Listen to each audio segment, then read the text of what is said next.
Today we shall translate word Ilah with reference to verse no 64 of Sura Namal, such as Allah Rabbul Izzat has said.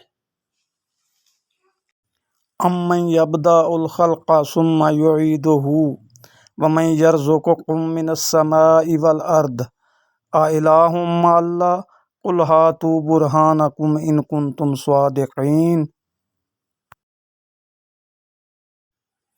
Who creates then revels it, and who gives you provision from the heavens and the earth?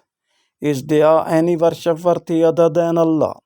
Tell them, bring your proof if you are truthful.